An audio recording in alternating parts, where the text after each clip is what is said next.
Oui, je vous salue, chers amis,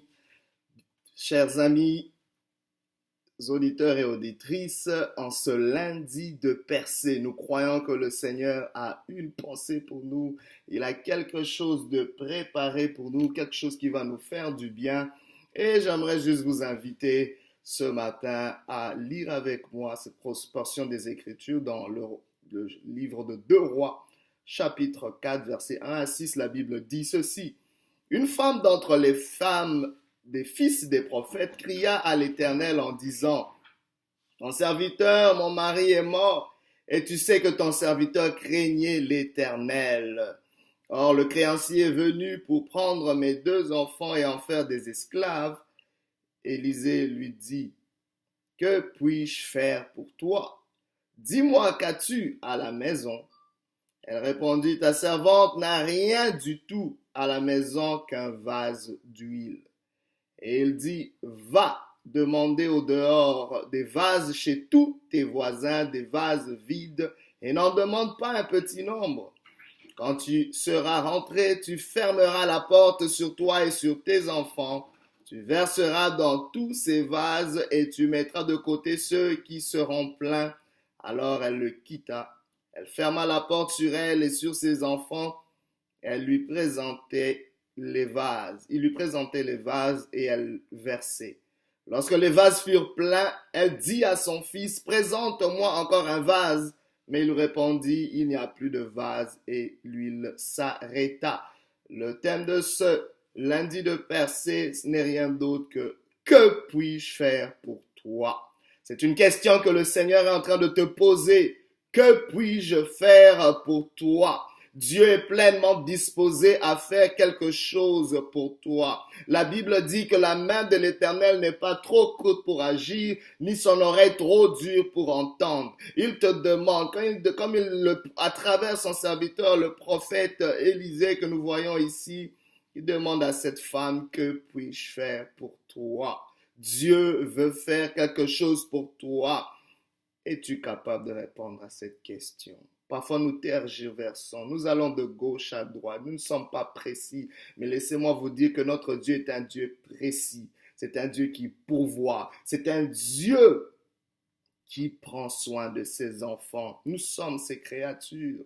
Nous sommes le troupeau de son pâturage. Dieu a un plan merveilleux pour toi et pour moi. Un plan de paix et non de malheur, afin de te donner un avenir et de l'espérance. Peu importe ce que tu traverses, ce que tu vis, Dieu veut faire quelque chose pour toi.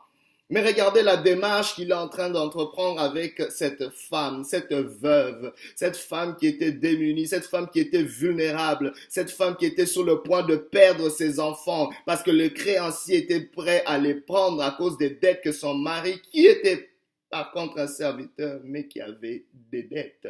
Laissez-moi vous dire que servir Dieu ne t'exempte pas de souffrance, ne t'exempte pas de certains coups de la vie. Des mauvaises choses arrivent aussi aux bonnes personnes. Et c'est parfois une confusion, une tragédie, mais bien aimé, c'est la vie. Mais Dieu est le maître de la vie. Dieu n'a pas dit que la vie serait facile, mais il nous a promis qu'elle serait possible. Alors j'aimerais que tu puisses saisir cette possibilité de la vie. Toi qui veux abandonner la vie à cause de tout ce qui ne va pas, cette confusion, tu te dis je fais toutes les bonnes choses, mais il y a des choses qui m'arrivent. Laisse-moi te dire que c'est possible avec Dieu. C'est ainsi que cette femme n'a pas cherché à gauche, à droite. Elle est allée crier vers Dieu. Elle est allée voir l'homme de Dieu. Elle est allée voir le serviteur Élisée pour lui dire, mon mari te servait. Mon mari servait l'Éternel. Voilà, mes enfants sont sur le point d'être esclaves. Aujourd'hui, tu es peut-être accablé par les dettes. Aujourd'hui, tu es prêt à perdre, sur le point de perdre ta maison, sur le point de perdre tes biens, ton emploi et que sais-je à cause des dettes, à cause des difficultés. Peut-être c'est ta santé qui chancelle. C'est peut-être des relations, c'est peut-être des décisions. Tu es dans la confusion. Il y a des choses qui sont contradictoires dans ta vie, des choses qui te laissent amer. Que fais-tu dans ce cas-là? Dieu a une question pour toi. Que puis-je faire pour toi? Si seulement tu peux venir à l'Éternel avec tes fardeaux tels que tu es, venir à lui. La Bible déclare, je lève mes yeux vers le ciel. D'où me viendra le secours? Le secours nous vient de l'Éternel. Il est le secours qui ne manque pas dans la détresse. regardons à lui, ayons recours à notre Dieu. C'est lui la source de toutes choses. Tu as cherché des solutions à gauche et à droite. Aujourd'hui, le Seigneur veut que tu viennes à lui. Il est disposé à faire quelque chose pour toi. C'est l'interpellation qu'il fait à cette femme. Et cette femme, regardez, Dieu n'attend même pas qu'il réponde à cette question.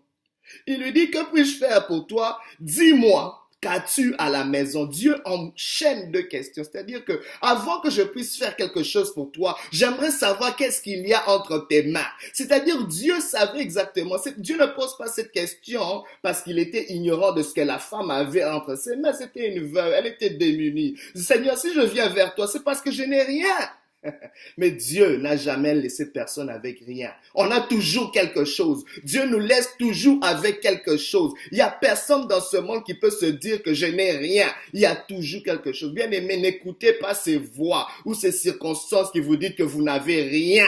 C'est ça le mensonge de l'ennemi. Parce que quand tu commences à penser que tu n'as rien, c'est là que ta vie s'arrête. C'est là que tu es limité. Il faut d'abord prendre conscience que tu as toujours quelque chose. La plus petite des choses que tu as suffit à Dieu pour répondre aux besoins qui te manquent. Commence d'abord par considérer ce que tu as, à reconnaître ce que tu as, à faire l'inventaire de ce qu'il y a entre tes mains, parce que tout miracle dans la Bible commence par ce que nous avons et non par ce que nous n'avons pas, bien-aimés. Parce que, bien aimé, les gens qui pensent qu'ils n'ont rien ont du mal à être reconnaissants, ont du mal à être reconnaissants. Il y a de l'ingratitude, de l'amertume qui ronge nos cœurs et Dieu ne sait pas agir dans de telles circonstances. Il nous faut d'abord reconnaître, être reconnaissant. Seigneur, voilà, j'ai quand même le souffle de vie. Seigneur, j'ai quand même ce dernier dollar qui me reste. Seigneur, j'ai quand même cette relation que j'ai. Seigneur, j'ai quand même cette opportunité qui me reste. Seigneur, j'ai quand même ces vêtements. J'ai quand même ces biens. J'ai quand même cette intelligence que tu m'as donnée. J'ai quand même cette beauté que tu m'as donnée. J'ai quand même cette capacité de parler. J'ai quand même, regardez ce mendiant. Ce mendiant que Jésus a guéri. Cet aveugle mendiant, Bartimée, qui était aveugle, mendiant. Mais il avait une chose, Bartimée avait la voix, il avait la bouche pour parler. Quand il n'avait pas les yeux pour voir, il pouvait crier à Jésus, « Fils de David, sauve-moi !» Alléluia. Mais Bartimée n'avait pas que sa voix. Bartimée avait encore ses jambes. Bartimée avait encore ses mains où il pouvait jeter son manteau et courir vers Jésus. Quand on lui a dit, le maître a besoin de toi, viens. Alléluia. Qu'est-ce que tu as dans ta maison? Je ne sais pas, c'est peut-être la dernière ressource qui te reste. Tu as le temps. Alléluia. Tu peux convertir ton temps. Dieu peut utiliser ton temps. Il veut te demander qu'est-ce que tu as. Qu'est-ce qu'il te reste. Parce que bien aimé, tu vas renverser, détruire ton ennemi. Détruire ce qui te manque avec ce que tu as. Dieu veut utiliser la plus petite portion de ce que tu as. N'est-il pas le Dieu qui a utilisé 5 pains et 2 poissons pour nourrir une multitude? N'est-il pas le Dieu qui peut faire des prodiges? Il peut prendre le néant. Il a utilisé la plus petite pierre de David pour renverser le géant Goliath. Il y a des géants dans ta vie que Dieu peut renverser avec la plus petite ressource que tu as. Aujourd'hui, c'est peut-être ton temps que tu dois investir à Dieu. C'est peut-être ta parole, ta prière, c'est peut-être ton attention, c'est peut-être, je sais pas, ta pensée que tu peux donner. C'est peut-être tes relations, c'est peut-être ta circonstance. Mais tu as toujours quelque chose. Dieu ne peut pas te laisser sans rien. Et ainsi, cette femme avait juste un peu d'huile, un petit vase d'huile, mais c'était suffisant. Elle méprisait cela parce qu'elle se disait, ce n'est rien. Qu'est-ce que cette petite chose est devant la grande montagne que j'ai, devant le grand besoin que tu as? J'ai des besoins, tu as des besoins, nous avons tous des besoins. Parce que sans les besoins, bien aimés, nous ne pourrons jamais reconnaître notre besoin de Dieu. C'est pour ça que derrière chacun de nos besoins est cachée une opportunité de rencontrer Dieu, est cachée une possibilité de nous approcher de Dieu, est cachée une possibilité pour nous de grandir, d'être assez humble pour reconnaître que Dieu est notre source. Bien aimé, le problème, c'est que nous nous attachons plus aux ressources qu'à la source. Dieu est la source qui peut faire quelque chose pour toi, mais il a besoin que tu puisses faire l'inventaire des petites ressources que tu as, afin que lui qui est la source de toutes choses puisse multiplier ses ressources, afin que tu ne puisses pas, après avoir reçu l'abondance de tes ressources, t'accrocher à ces ressources, mais t'accrocher à la source de toutes ces ressources. C'est très important parce que Dieu de faire des choses, mais la question qui se pose, est-ce qu'il peut te faire confiance? Est-ce que une fois qu'il t'aura donné, une fois qu'il aura agi dans ta vie, est-ce que tu vas t'éloigner de lui? Nous voyons des gens qui ont demandé des choses à Dieu, mais une fois qu'ils les ont reçues, ils se sont éloignés de Dieu. Bien aimé, c'est un mauvais calcul, parce que demain, tu auras encore besoin de quelque chose. Demain, tu reviendras encore vers ce Dieu-là. Demain, tu vas te retrouver encore affligé. Bien aimé, tu ne sais pas ce qui arrive demain dans la vie. Mais la meilleure des choses dans la vie d'un être humain, c'est d'offrir sa vie à Dieu. C'est d'appartenir à Dieu, c'est d'être connecté à la source. Bien aimé, il n'y a aucune chose, aucun appareil, aucun instrument qui peut fonctionner de façon optimale en étant éloigné de ses sources. Tu ne peux pas persévérer, tu ne peux pas percer si tu es déconnecté de tes sources. Rattache-toi aux sources de l'Éternel. Je suis en train de faire un appel à quelqu'un qui s'est éloigné de Dieu. Aujourd'hui, au son de ma voix, l'Éternel est en train de t'appeler. Reviens à lui, parce qu'il peut faire quelque chose pour toi. Mais demande ce qu'il y a dans ta maison. C'est peut-être un péché, c'est peut-être une situation qui te rend honteuse, mais donne-le à Dieu, donne-le à Dieu, échange cette situation avec la grâce de Dieu, avec la paix de Dieu, avec le pardon de Dieu, avec la vie de Dieu. Tu te dis, je n'ai rien que la détresse, le désarroi, mais donne-le à Dieu et Dieu te donnera la paix. Fais un échange avec Dieu, approche-toi de Dieu. Cette femme l'a fait et l'homme de Dieu lui a dit, va demander au dehors des vases chez tous tes voisins. Et l'homme de Dieu est en train de discerner que tu n'as pas que ce petit vase, tu as aussi des voisins que tu peux. Bien aimé, parfois nous nous isolons. Bien aimé, la pire des choses quand nous sommes dans des grands besoins, c'est de nous isoler. Ne nous isolons pas, bien aimé, parce que Dieu utilise toujours des hommes pour nous bénir. C'est important de vivre en communauté, d'être en relation. Parfois tu te dis, mais oui, c'est cette même communauté qui m'a blessé. Ce sont ces relations qui m'ont fait du mal. Mais Dieu dit que les mêmes personnes les mêmes gens qui t'ont fait du mal, Dieu peut les utiliser pour te faire du bien. Laissez-moi vous dire que Judas est le disciple qui a le plus servi à la cause de Christ, parce qu'il était venu pour mourir pour nous, pour toi et moi. Et c'est lui qui l'a précipité vers ce but-là. Donc, quelque part, bien-aimé, les gens que tu penses être tes ennemis, c'est peut-être ceux qui vont le plus te bénir. Tu ne peux pas décider par qui Dieu va te bénir. C'est Dieu qui le décide. Mais tu n'as qu'à être ouvert, être disponible à recevoir de Dieu. C'est Dieu qui décide de la forme par laquelle ta bénédiction va te faire. Alors il est en train de dire, que puis-je faire pour toi? Sois précis devant Dieu. Reconnais les ressources que tu as et laisse Dieu les multiplier. Laisse Dieu utiliser ce que tu as parce que ton miracle viendra de là. Si Dieu te pose cette question, est-ce qu'il peut te faire confiance? Est-ce que tu peux supporter le poids de la bénédiction? Bien-aimé, c'est important. Est-ce que ton caractère va s'accrocher à Dieu? Est-ce que ton cœur va rester attaché à Dieu une fois qu'il aura agi dans ta vie? C'est important pour nous, bien-aimés, de comprendre que le but de Dieu sont plus importants que nos profits, sont plus importants de toutes les choses qu'on peut gagner. C'est important de mettre d'abord les desseins de Dieu en avant. Vas-tu aimer Dieu plus que ces choses? Dieu te pose la question. Ou est-ce que tu vas aimer les choses plus que toi? Dieu n'a pas un problème à ce que tu aies des possessions, mais le seul problème de Dieu, c'est que ces possessions te possèdent toi. Ton cœur appartient à Dieu. Ta vie appartient à Dieu. Aujourd'hui, reçois cet appel. Dieu est en train de t'appeler, ramener à toi. Ça prend d'abord d'être réconcilié avec la source pour que les choses aillent de mieux en mieux. C'est très important. Et Dieu va te donner une stratégie. Alléluia, j'aime ça. Je veux finir avec cette pensée. Dieu te donne toujours une stratégie pour tes besoins. À chaque besoin correspond, bien aimé, une instruction divine. Et il a donné une stratégie à cette femme pour restaurer sa situation économique, pour épargner la condition de ses enfants. Bien aimé, c'était une maison dont l'économie était ébranlée. Je suis en train de dire cette parole même pour une nation, pour une entreprise, pour un projet, pour une église, peu importe l'organisation dans laquelle tu es, ça prend une stratégie pour redresser les choses. Dieu a redressé au travers de Joseph la condition de l'Égypte à travers une stratégie.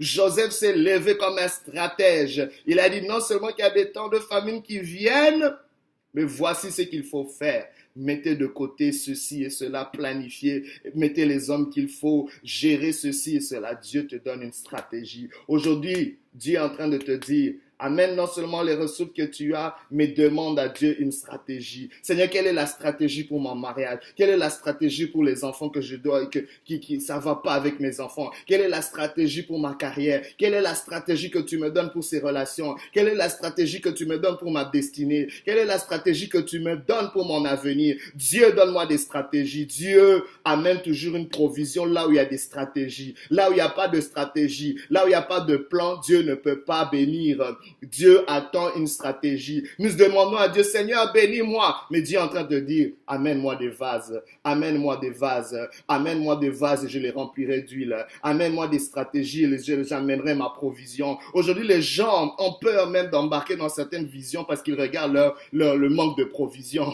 Bien aimé, c'est la mauvaise façon de voir les choses. Amène la vision, Dieu amènera la provision. Le mot provision veut dire pour la vision. C'est-à-dire, s'il n'y a pas de vision, il ne peut pas avoir de provision qui vont suivre la vision. C'est important, bien aimé. Amène d'abord ta vision. Quelle est la vision que tu as? Peu importe, ne regarde pas ce que tu n'as pas. Cette femme n'avait qu'un petit vase d'huile, mais elle a regardé la vision. La vision, c'était que Dieu allait pourvoir à ses besoins et empêcher ses enfants d'être vendus comme esclaves. Elle est allée voir ses voisins et ses voisins ont donné tous les vases qu'il fallait et Dieu a amené l'huile pour remplir chacun de ces vases. C'est le miracle qui s'est fait. Et l'huile a continué à couler. Autant, aussi longtemps qu'il y avait des vases, Dieu a amené l'huile. Aussi longtemps qu'il y a des stratégies, Dieu amènera la bénédiction. Aussi longtemps qu'il y a des visions, Dieu amènera des provisions. Des visions qui sont centrées pour bénir les gens. Des visions qui sont centrées pour glorifier Dieu. Pas des visions qui veulent juste élever ton ego, mais des visions divines. Des visions, c'est-à-dire des plans de Dieu pour ton avenir, des plans de Dieu qui vont répondre à un besoin, solutionner un problème autour de toi. Et à un moment donné, la femme a demandé à un de ses enfants, donne-moi un autre vase. Ils ont dit, maman, il n'y a plus de vase. Et c'est là que ça s'est arrêté.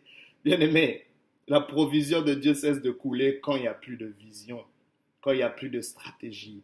Alors ce matin, je t'encourage à répondre à cette question de Dieu quand il te dit, que puis-je faire pour toi? Dis-moi, qu'as-tu à la maison? Fais l'inventaire de tes ressources. Seigneur, je te donne ma vie. Aujourd'hui, la meilleure ressource que tu peux donner à Dieu, c'est ta vie. Seigneur, je te donne mon temps. Seigneur, je te donne ma vie. Seigneur, je te donne mon avenir. Je te donne mes ambitions. Je te donne mes difficultés et mes limites. Seigneur, je te donne mon cœur aujourd'hui. C'est la prière que tu peux faire avec moi. Seigneur, je te donne ma vie. Je te donne mon cœur. Je te donne mes destinées. Seigneur, mon Dieu, fais quelque chose avec moi. Seigneur, mon Dieu, mais je te demande une stratégie ce matin. Une stratégie pour mon relèvement. Que Dieu vous bénisse. Recevez cette parole et que Dieu